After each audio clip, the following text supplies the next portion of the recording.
Nelle zone montuose della Sardegna la vita conserva ancora una profonda impronta arcaica. Tutta l'esistenza ruota intorno ad una sola attività, la pastorizia. Un'attività che all'arrivo di ogni inverno costringe i pastori ad abbandonare i loro paesi per seguire gli spostamenti del gregge verso la pianura. Staranno lontani dalle loro case, dalle loro famiglie, sino al ritorno della primavera. E se il momento della partenza, in queste albe fredde, non ha nulla di drammatico, è solo perché il distacco, la separazione, è un elemento essenziale del lavoro del pastore, un'abitudine connaturata al suo genere di vita. Nelle bisacce si ripongono le poche cose indispensabili ad una esistenza la cui legge fondamentale è la sobrietà più austera. Per questo, il primo cibo, quasi l'unico che si porta via con sé, è il pane. Il caratteristico pane dei pastori sardi, arido e secco, che dovrà conservarsi per mesi, quanto durerà la lontananza.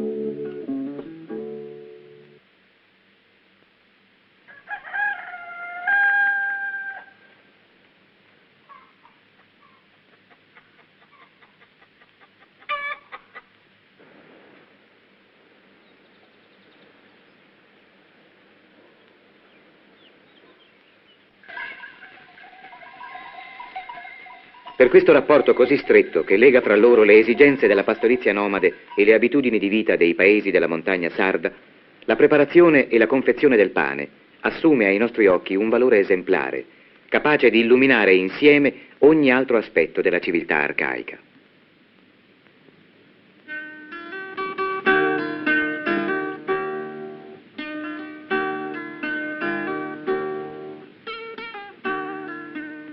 Fare il pane è nella società dei pastori un'attività quasi rituale, consacrata in una fissità di abitudini e di modi in cui si rispecchia l'importanza che essa ha sempre avuto in tutte le comunità più antiche.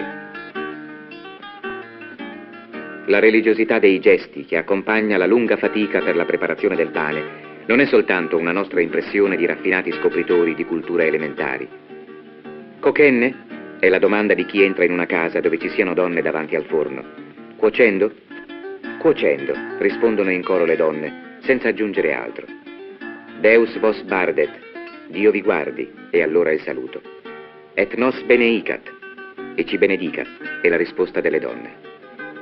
Il sistema di domande e risposte ha il ritmo di una vera e propria liturgia. La sua solennità è la traduzione in formule della lentezza di un lavoro che è anche molto faticoso.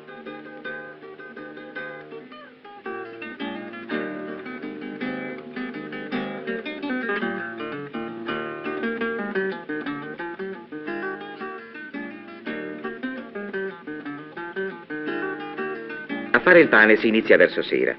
Le fasi sono lunghe e laboriose e si andrà avanti fino a notte inoltrata.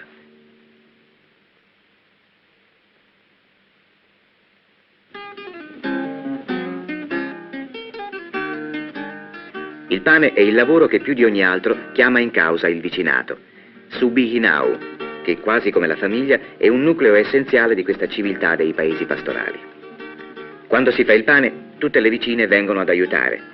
Un favore che si scambiano a vicenda e ognuna prende silenziosamente il suo posto nel piccolo antichissimo ciclo lavorativo.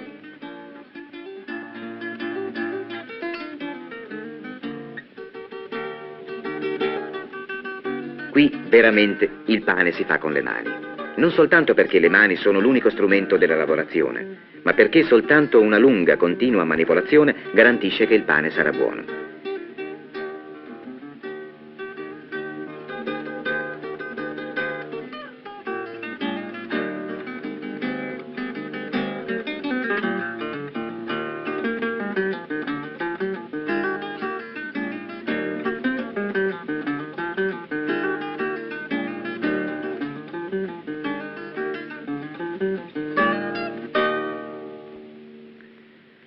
Quando gli abbozzi di focacce sono stati per qualche tempo nelle corbule a lievitare, si torna di nuovo al lavoro.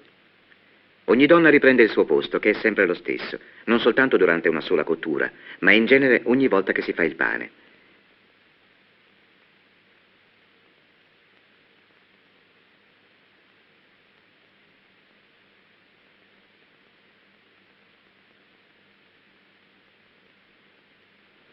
Di lato, le bambine ripetono i gesti delle grandi, in un esercizio imitativo che fa parte dell'educazione spontanea che questa società dà ai suoi piccoli. Giocano, ma lavorano, perché il pane è il lavoro della donna nei paesi pastorali. È quello più strettamente e più profondamente legato all'economia di sussistenza. Ogni sfoglia viene passata da una donna all'altra, come in un lavoro a catena, e ogni passaggio la assottiglia sempre di più. Ultimato il giro lungo il cerchio, la lavorazione della sfoglia è completata. Allora vengono riposte in attesa della cottura, ben separate le une dalle altre, con una lunga striscia di orbace tessuta apposta per quest'uso. Il lavoro ha così una sua precisa razionalità, un'organizzazione elementare ma funzionalissima. Ogni momento della lavorazione nasce qui da quella coralità che è una caratteristica essenziale di ogni lavoro nel mondo arcaico.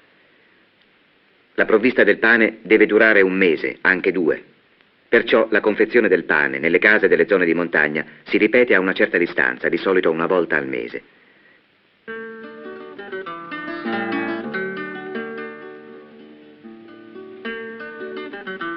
La pasta è ridotta ad un'ostia sottile, di pochi millimetri, e dentro il forno il calore gonfia i pani come dei piccoli otri, leggeri e delicati.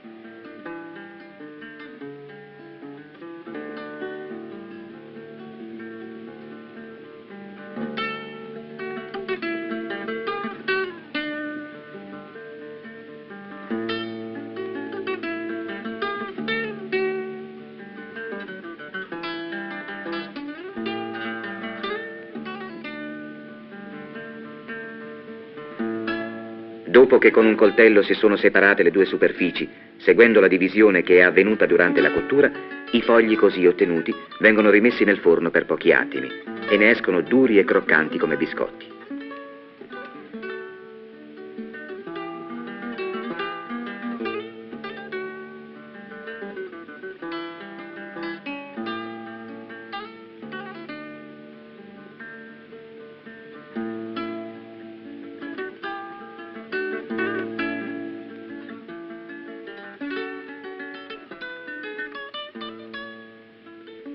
Nella lavorazione del pane si ricostituisce ogni volta, per un attimo, l'antica solidarietà del paese. Quella coesione che un tempo regolava ogni atto di queste comunità isolate ed ora invece si ricrea soltanto intorno ai fatti e ai riti centrali della loro esistenza. Il ritmo del mestiere più antico del mondo, la pastorizia nomade, determina il ritmo di questa società arcaica. Così non è soltanto una impressione poetica, ma una verità sociologica, questa atmosfera primordiale, il senso di un mondo intatto e fermo nei secoli, che ci sorprende a volte di fronte alla lentezza antica delle abitudini, alle aperture solenni del paesaggio.